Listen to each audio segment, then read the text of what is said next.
அனைவருக்கும் வணக்கம். இது சாரதி லா ஸ்டடீஸ். நம்ம பார்த்துட்டு இருக்க கான்செப்ட் என்னன்னு பார்த்தீங்கன்னா rights of surety and discharge of surety ரெண்டும் பார்த்தீங்கன்னா ஒரே வீடியோவிலே பார்த்துடலாம். சரிங்களா? ரெண்டு கான்செப்ட் இதில் இருக்குது. உங்களுடைய கொஸ்டின் பேப்பரில் அடிக்கடிக்கு கேட்டுக்கிட்டே இருக்கக்கூடிய கான்செப்ட். ஆக்சுவலாக பார்த்தீங்கன்னா கான்ட்ராக்ட் ஆஃப் கேரண்டின்னு கேட்டுட்டாங்கன்னா அது சின்ன கொஸ்டினில் கேட்பாங்க. அதே பிக் கொஸ்டினாக ஃபார்ம் பண்ணணும்னு ஆசைப்பட்டுட்டாங்கன்னா கண்டிப்பாக இவங்க ஒன்று சேர்ந்துப்பாங்க. இதற்கூட என்ன ஒன்று சேர்ந்துக்கும் பார்த்தீங்கன்னா இண்டிமினிட்டியும் ஒன்று சேர்ந்துக்கும் அப்படின்றத நினைவில் வச்சுக்கணும். ஏன் இண்டிமினிட்டியும் கேரண்டியும் ஒன்று சேர்க்குறாங்க அப்படின்னு பார்த்தீங்கன்னா இவங்க ரெண்டு பேருமே கிட்டத்தட்ட லாஸை கம்மி பண்ணுறதுக்காக உதவு செய்யும் நபர்களாக பார்க்கப்படுகின்றது அல்லது வார்த்தைகளாக பார்க்கப்படுகிறது. இண்டிமினிட்டி எப்படி உங்களுக்கு உதவி செய்யுது அப்படின்னு பார்த்தீங்கன்னா லாஸ், அதாவது இழப்புகளை தவிர்ப்பதற்கு உண்டான கான்செப்டை இண்டிமினிட்டி சொல்லுது. அதே போல தான் இந்த கேரண்டின்ற கான்செப்டும் ஒரு இரண்டாம் நபருக்கு, அதாவது கடன் கொடுப்பவருக்கு இழப்பை தவிர்ப்பதற்காக மூன்றாம் நபர் சப்போர்ட் பண்ணுறாரு, அதுதான் பார்த்தீங்கன்னா கேரண்டர் எல்லாம் சூரிட்டி அப்படின்னு சொல்லுவாங்க. அந்த மாதிரியான சூரிட்டிக்கு உண்டான ரைட்ஸ் என்ன, அவர் அதுலேருந்து அந்த கான்ட்ராக்ட்லேருந்து எப்படி விலகிக்கலாம் அப்படின்ற கான்செப்டை தான் நம்ம இந்த வீடியோவில் பார்க்க போகிறோம். ஜஸ்ட் ஒரு கான்ட்ராக்ட் விளக்கம் மட்டும் பார்த்தலாம். ஒரு கான்ட்ராக்ட் ஃபார்ம் ஆகணும்னா மொத்தம் ரெண்டு பேர் தேவைன்னு சொல்லியாச்சு உங்களுக்கு. ஒருத்தர் பேர் ஆஃபரர், இன்னொருத்தர் பேர் ஆஃபரி அப்படின்ற மாதிரி சொல்லியாச்சு. ஸோ இவங்க ரெண்டு பேர் இருந்தாங்கன்னா ஃபார்ம் ஆஃப் கான்ட்ராக்ட் ஆகிடும் வித் கன்சிடரேஷனோட. அதுதான் ரொம்ப முக்கியமான விஷயம். செக்ஷன் 10 பார்த்தீங்கன்னா சாட்டிஸ்ஃபை பண்ணி ஆகணும். அப்போ தான் பார்த்தீங்கன்னா இந்த கான்ட்ராக்டு லாஃபுல்லாக இருக்கும், இல்லைன்னா அது லாஃபுல்லாக இருக்காது அப்படின்றது ஆல்ரெடி கான்ட்ராக்ட் ஒன்றில் படிச்சுட்ருப்பீங்க. சரி, இந்த ரெண்டு பார்ட்டி அல்லாது இன்னும் ஒரு பார்ட்டியை உள்ளே சேர்த்தா, ஒன்று ரெண்டு மூணாவது பார்ட்டியை உள்ளே சேர்த்தா அதன் பெயர் கான்ட்ராக்ட் ஆஃப் கேரண்டி அப்படின்ற மாதிரி அர்த்தம். இவர் பார்த்தீங்கன்னா செக்ஷன் 126 டிஃபைன் பண்ணி சொல்கிறாங்க. ஸோ இதெல்லாம் உங்களுடைய ஆன்சர் ஷீட்டில் 1 by 1 இருக்கிற மாதிரி பார்த்துக்குங்க. கான்ட்ராக்ட் ஆஃப் கேரண்டினா மொத்தம் 3 பார்ட்டி கண்டிப்பாக இருந்தாகணுன்றதை உங்களுடைய மனசில் இந்த நேரத்தில் நீங்கள் ஏற்றிக்கிங்க, உங்களுக்கு ஹெல்ப்ஃபுல்லாக இருக்கும். சரி, அந்த 3 பேர் யாருன்றது 5ஆம் நம்பர் வீடியோவில் பார்த்தீங்கன்னா உங்களுக்கு தெரிய வந்துடும். சரி, அந்த மாதிரியான இந்த கேரண்டர், இந்த மூன்றாவது நபராக வராரு பார்த்தீங்களா, இவருக்கு உண்டான ரைட்ஸ் என்ன அண்டு லயபிள் என்ன, அதுக்கப்புறம் பார்த்தீங்கன்னா இவர் எப்படி விலகிக்கலாம் அப்படின்ற கான்செப்டை பார்க்க போகிறோம். ரைட்ஸ் ஆஃப் சூரிட்டி முதல்ல பார்த்தீங்கன்னா சப்ரோகேஷன் அப்படின்ற ஒரு கான்செப்ட், ரெண்டாவது பார்த்தீங்கன்னா இண்டிமினிட்டி அப்படின்ற கான்செப்ட், மூணாவது பார்த்தீங்கன்னா செக்யூரிட்டி அப்படின்ற கான்செப்ட். ஃபஸ்ட்டு நம்ம சப்ரோகேஷனை பார்க்கலாம். சப்ரோகேஷன்னா வேறு ஒன்றும் கிடையாதுங்க. இப்போ பார்த்தீங்கன்னா கிரெடிட்டார் இருக்கார், அதுக்கப்புறம் பார்த்தீங்கன்னா பிரின்சிபல் டெப்டார் இருக்கார். கடன் கொடுப்பவர் கடன் வாங்குபவருக்கு இடையில் பார்த்தீங்கன்னா பணம் பரிமாற்றம் செய்யப்படுகிறது. இவர் பார்த்தீங்கன்னா கேரண்டடாக இருக்கிறார். சரிங்களா? இவர் பேர் வந்து கேரண்டி கொடுக்குறாரு, தட் மீன்ஸ் சூரிட்டி. இவர் பார்த்தீங்கன்னா பிரின்சிபல் டெப்டார் பார்த்தீங்கன்னா கடன் கொடுக்க கடமைப்பட்டவர் இல்லையா? இவர் கடன் கொடுக்க தவறிட்டார் அப்படின்ற பட்சத்தில் கேரண்டரை பிடிப்பாங்க. கேரண்டர் என்ன பண்ணுறாரு, நம்மளுக்கு எதுக்குடா வம்பு அப்படின்ற மாதிரி இந்த கடனை செட்டில் பண்ணிவிட்டு இவர் மேலே வழக்க தொடுக்கலாம் அப்படின்ற ஒரு கான்செப்டுக்கு பேர் தான் சப்ரோகேஷன்.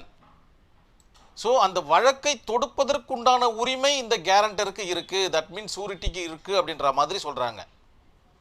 இந்த கான்செப்ட் ரொம்ப பவர்ஃபுல்லான ஒரு கான்செப்ட். ஏன்னா மூன்றாம் நபர் கடனை செலுத்திட்டாரு, இவர்கிட்ட நம்ம கடனை கேட்கும்போது ஆனரபிள் கோர்ட் பார்த்தீங்கன்னா ரொம்ப தெளிவான ஜட்ஜ்மெண்ட்டை கொடுத்துரும். அதனால் இவர் எங்கேயும் தப்பிக்க முடியாது அப்படின்றத நினைவில் வச்சுக்கணும்.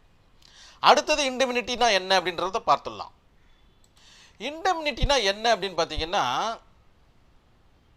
இப்போ டெப்டார் பார்த்தீங்கன்னா பிரின்சிபல் டெப்டார் பார்த்தீங்கன்னா கடனை கொடுக்கல, யாருக்கிட்டனா கிரெடிட்டார் கிட்ட. கேரண்டர் பார்த்தீங்கன்னா கடனை கொடுக்குறாரு. ஸோ இந்த இடத்துல பார்த்தீங்கன்னா ஒரு சர்க்கிள் க்ளோஸ் ஆகுது. கடன் வந்து ஏதோ ஒரு வகையில் கிரெடிட்டாருக்கு செட்டில் ஆகி போச்சு. இப்போ இவர் வந்து பார்த்தீங்கன்னா பிரின்சிபல் டெப்டார்கிட்ட அந்த பணத்தை வாங்கணும் இல்லையா?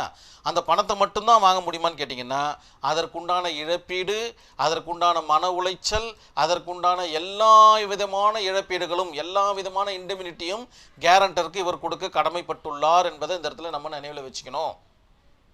அதாவது அட்வொகேட்டுடைய ஃபீஸு, வழக்கு செலவு, போய் வந்த செலவு, அவர் சாப்பிட்ற செலவு எல்லாமே பார்த்தீங்கன்னா இந்த டெப்டார் தான் இவருக்கு இழப்பீடாக கொடுக்கணும், காம்பன்சேஷனாக கொடுக்கணும் அப்படின்ற மாதிரி மிக தெளிவாக சொல்லப்படுது ரைட்ஸ் ஆஃப் சூரிட்டியில். அடுத்தது செக்யூரிட்டினா என்னன்றதை பார்த்துடலாம். இப்போ பிரின்சிபல் டெப்டாரால் கடனை கொடுக்க முடியல கிரெடிட்டார்கிட்ட, ஓகேங்களா? இப்போ இவருடைய ப்ராப்பர்ட்டியை இவர் என்ன பண்ணுறாருன்னு பார்த்தீங்கன்னா சேல் பண்ணுறதுக்கு முடிவு பண்ணிடுறாரு. அந்த ப்ராப்பர்ட்டியை மீட்கும் உரிமை இவருக்கு இருக்குது அப்படின்ற மாதிரியும் இந்த இடத்துல சொல்லப்படுது. அப்படின்னா என்ன அர்த்தம் அப்படின்னு பார்த்தீங்கன்னா, கேரண்டர் வந்து கிரெடிட்டார் கிட்ட அவருடைய அமௌண்ட்டை செட்டில் பண்ணிவிட்டு இந்த ப்ராப்பர்ட்டியை தன்வசம் வைத்து கொள்ளும் உரிமை கேரண்டர் கிட்ட இருக்குது, சூரிட்டி கிட்ட இருக்குது. அது ஒரு ரைட்ஸாக இந்த இடத்துல பார்க்கப்படுகின்றது. அல்லது பிரின்சிபல் டெப்டார் இவர்கிட்ட இந்த டாக்குமெண்ட்டை கொடுத்துருக்காரு இல்லைங்களா, இவர்கிட்ட கொடுத்த அந்த டாக்குமெண்ட்டை பணத்தை கொடுத்து இந்த டாக்குமெண்ட்டை மீட்கும் உரிமையும் பார்த்தீங்கன்னா கேரண்டர்கிட்ட இருக்குது. கிரெடிட்டார் வந்து நான் டெப்டார் கிட்ட தான் கொடுப்பேன் அப்படின்னு சொல்லக்கூடாது. நல்லா ஞாபகம் வச்சுக்கணும். நம்ம உங்களுடைய ஆன்சர் ஷீட்டில் தெளிவாக இருக்கணும் இந்த பாயிண்ட் எல்லாம்.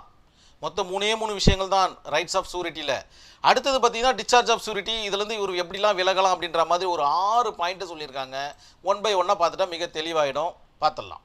இப்போ ரிவோக்னா என்னன்றது நமக்கு தெரியும், திரும்ப பெறுவதுன்னு அர்த்தம். இவர் இந்த கடனுக்காக, அதாவது டெப்டார் பிரின்சிபல் டெப்டார் இருக்காரு, கிரெடிட்டார் இருக்காரு, இவங்களுக்குள்ள கடன் கொடுக்கல் வாங்கல் இருந்திருக்கு with the help of guarantor இல்லையா, தட் மீன்ஸ் சூரிட்டி. இப்போ இந்த ஒரு ட்ரையாங்கிள் இருக்குது பார்த்தீங்களா, இந்த ட்ரையாங்கிளில் இவர் எஸ்கேப் ஆக முடியாது, ரிவோக் ஆக முடியாது. நல்லா புரிஞ்சுக்கணும் நீங்கள். ஆனால் எதிர்வரும் காலங்களில் இந்த கான்ட்ராக்டை தவிர்த்து இதே மாதிரி கான்ட்ராக்ட், இதே மாதிரி செனாரியோட இவர் பெயரை போட்டு வேற ஒரு கான்ட்ராக்ட் இவங்க போட்டு இவர்களுக்குள்ள பண பரிவர்த்தனை நடந்திருக்குமே, ஆனால் அதற்கு சூரிட்டி பொறுப்பேற்க மாட்டார். அவர் ஆட்டோமேட்டிக்காக டிஸ்சார்ஜ் ஆகிடுவார் இந்த புது கான்ட்ராக்டில் இருந்து. ஆனால் பழைய கான்ட்ராக்டில் இவர் தொடர்ந்து தான் இருப்பார். இதற்கெல்லாம் பார்த்தீங்கன்னா நீங்கள் இல்லுஸ்ட்ரேஷன் ஃப்ரேம் பண்ணாமல் உங்களால் எக்ஸாம் எழுதவே முடியாதுங்க. இல்லுஸ்ட்ரேஷன்னா என்ன அப்படின்னு பார்த்தீங்கன்னா, ஏ என்கின்ற நபர் அவர் கிரெடிட்டார், பி என்கின்ற நபர் அவர் பிரின்சிபல் டெப்டார், சி என்கின்ற நபர் அவர் கேரண்டர், அப்படி இல்லைன்னா சூரிட்டி. இவர்களுக்குள்ளே என்ன நடக்குதுன்றதை நீங்கள் ஒரு 4-5 லைனில் நீங்கள் ஃப்ரேம் பண்ணி 1 by 1 எழுதினா மட்டும்தான் இது ஃபுல்ஃபில் ஆகும். இல்லைன்னா நீங்கள் என்னமோ ஒரு மாதிரி உங்களுடைய ஆன்சர் ஷீட்டு ஃபுல்லாகாத மாதிரியே ஒரு ஃபீல் இருந்துக்கிட்டே இருக்கும். அதனால் எல்லா விஷயத்துக்கும் நீங்கள் இல்லுஸ்ட்ரேஷன் எழுதலாம்.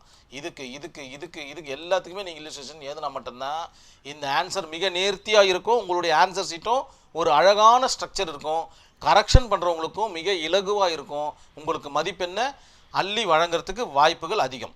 அடுத்தது பார்த்தீங்கன்னா வேரியண்ட் இன் கான்ட்ராக்ட் அப்படின்னா என்னன்றதை பார்த்துடலாம்.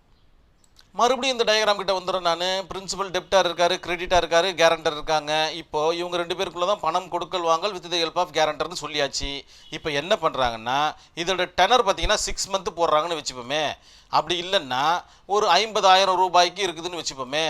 இந்த 50,000 ரூபாயில் இருக்கக்கூடிய இந்த கான்செப்டை இவர் 1 லட்சமாக மாற்றினாலும், அதாவது எக்ஸ்ட்ராவாக பணம் கொடுத்து அந்த டாக்குமெண்ட்டில் கரெக்ஷன் பார்த்துக்கிட்டாலும், இந்த 6 மாத காலங்கள் என்பதை 1 வருட காலங்களாக மாற்றிட்டாலும் இந்த இடத்துலேருந்து ஆட்டோமேட்டிக்காக இவர் விலகிக்கலாம். அதாவது ஏதாச்சும் ஒரு வேரியன்ஸை உருவாக்கிட்டாங்கன்னா அந்த கான்ட்ராக்ட் ஆஃப் கேரண்டியில் எதனா வேரியன்ஸை உருவாக்கிட்டாங்கன்னா ஆட்டோமேட்டிக்காக இந்த கேரண்டர் என்று சொல்லப்படுகின்ற சூரிட்டி வெளியே வந்துடலாம். தட் மீன்ஸ் டிஸ்சார்ஜ் ஆகிடலாம் அப்படின்ற மாதிரி சொல்கிறது தான் இந்த கான்செப்ட். அதுக்கப்புறம் கிரெடிட்டாருடைய ஃபால்ட் எதனா இருந்துச்சுன்னா, கிரெடிட்டார்னா யார்? கடன் கொடுப்பவர். இப்போ இங்கே என்ன ஃபால்ட் பண்ணார் இவரை கேட்காம இவ்வளோ விஷயத்த பண்ணிட்டார். இந்த மாதிரியான ஃபால்ட் எதனா இருந்துச்சுனாலும் ஆட்டோமேட்டிக்காக சூரிட்டி டிஸ்சார்ஜ் ஆகிடலாம். அதுக்கப்புறம் giving extra time to debtor, இங்கே சொன்ன மாதிரி தான் 6 மாதத்துக்கு பதிலாக 1 வருஷம் கொடுத்துட்டாருன்னா ஆட்டோமேட்டிக்காக சூரிட்டி டிஸ்சார்ஜ் ஆகி வெளில வந்துடலாம் அந்த கான்ட்ராக்ட்லேருந்து. அதுக்கப்புறம் ஃப்ராட் அண்ட் மிஸ்ரெப்ரசன்டேஷன் பண்ணியிருந்தாங்கன்னா, இந்த 2 கான்ட்ராக்டுக்குள்ளே ஏதாச்சும் ஒரு ஃப்ராட் இருக்குது, அந்த மாதிரியான நிகழ்வுகள் ஏதேனும் இருக்கும் பட்சத்தில் ஆட்டோமேட்டிக்காக இந்த சூரிட்டி டிஸ்சார்ஜ் ஆகி வெளில வந்துடலாம்.